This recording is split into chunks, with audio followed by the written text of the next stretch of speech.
Well, here in the Midwest, we are very, very fortunate to be sitting on the mother lode of the what you might want to call the great musical treasure of America, having grown out of the plantations of Mississippi and having ridden up to Chicago on the train lines.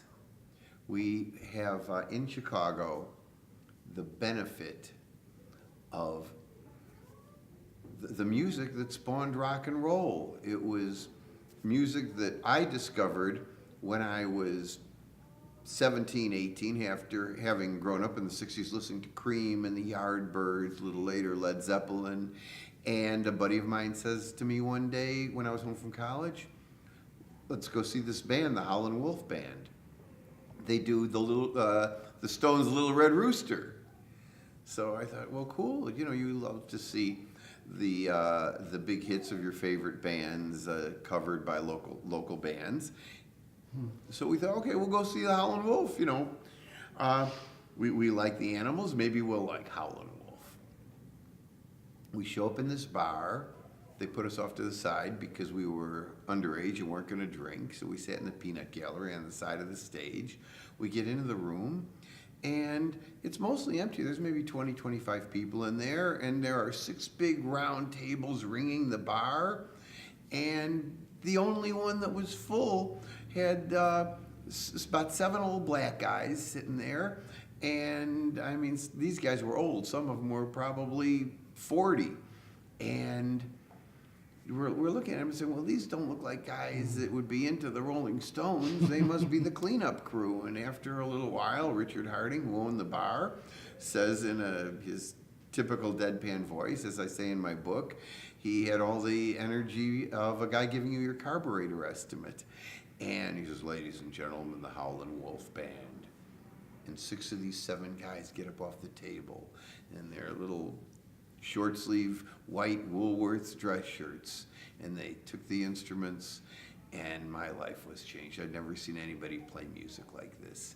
And the leader of the band, you know, all these bands that had the star, the Howlin' Wolf was the star of this band, but the guy who got up first, led the band, warmed up the crowd, was Eddie Shaw.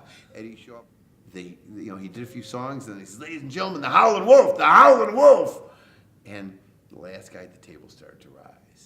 And he kept rising, and he made it to the stage. And by the time the Howlin' Wolf stood at that microphone on the stage, I'm telling you, he seemed 10 feet tall to me. And he did Little Red Rooster. Did it different from the Stones, but he sure as heck did it. And then he did Backdoor Man, which we knew as a Doors song. And then he did Spoonful, which we knew as a Cream song. And pretty soon we're thinking, this guy is the greatest. He does all the songs by our favorite bands.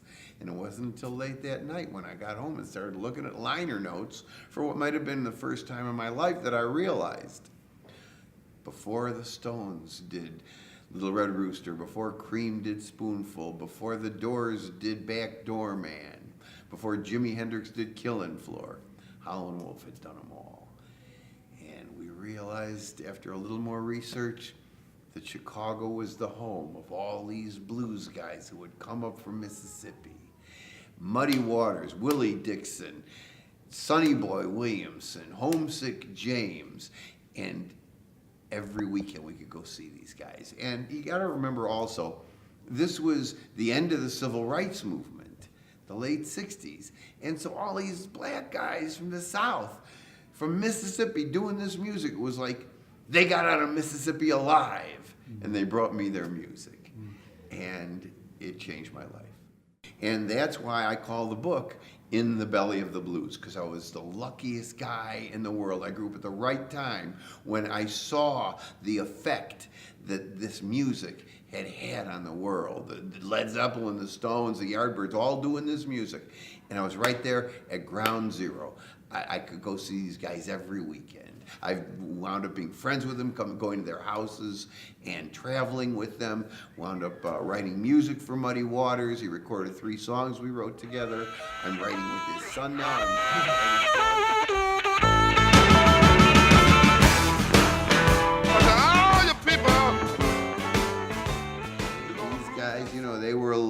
killers and they were fighters, and you didn't want to mess with them. That's Hoochie Coochie Man. I got a black cat bone. I got a mojo tooth. Let's see. I got a John the Conqueror. I'm going to mess with you. I'm going to take you, girl, leave you by my hand, and the world will know you're the Hoochie Coochie Man. And, don't you mess with me. These guys use the music to create and solidify each individual's persona. I got a black cat bone. I got a mojo too. I got the John the Conqueror. I'm gonna mess with you. I'm gonna make you, girl, leave me by my hand. Then the world will know that I'm the Hoochie Coochie Man. But you know I'm here. Everybody knows I'm here. It kind of goes back to Robert Johnson, maybe a little bit. Right? Totally, right. Of course. Well, it's passed down. These are the stories. These Yeah. guys aren't going to do songs about my stock split. They're going to do songs about what were the traits, characteristics that made them stand out on a plantation or in a juke joint on a Saturday night or walking into a bar on Cottage Grove Avenue. And where the humility came in, I think, and I'm not sure if it was humility, I think it was generosity of spirit, in spite of the fact that even at that time, he knew the Rolling Stones had taken their name from his song Rolling Stone. He knew that Duane Allman was learning that slide guitar for Trouble No More off of his Trouble No More. He knew that Jimi Hendrix had begged him to join, begged Muddy Waters, please, take me in your band. Let me play for you. And Muddy didn't have an opening, and he wasn't going to fire anybody that was playing for him. And he knew all that. So, in spite of that, he was generous of spirit. And he talked to me, and he just carried on the most normal conversation. Would be. But these guys, they knew how good they were. Muddy Waters, all he had to do was stand up on that bandstand and see who was behind him. Jimmy Rogers on guitar, Otis Spann on piano, and Little Walter on harmonica. These are the greatest musicians in his mind and in the minds of people that inhabited his world. These were the greatest, backup musicians that had ever existed. And they were playing to back up Muddy Waters, so he knew how good he was. And you could say the same thing about Howlin' Wolf, who had guys like Hubert Sumlin and S.P. Leary and Eddie Shaw behind him. You could say it about guys like James Cotton, who started out as Muddy Sideman and wound up with Matt Murphy as his guitar player. So they knew how good they were. There's no question. This is all Chicago. Yes. Primarily, right? Well, Chicago became the center for the blues and the place where Mississippi Delta blues was electrified and really allowed to thrive, because that's where the trains went.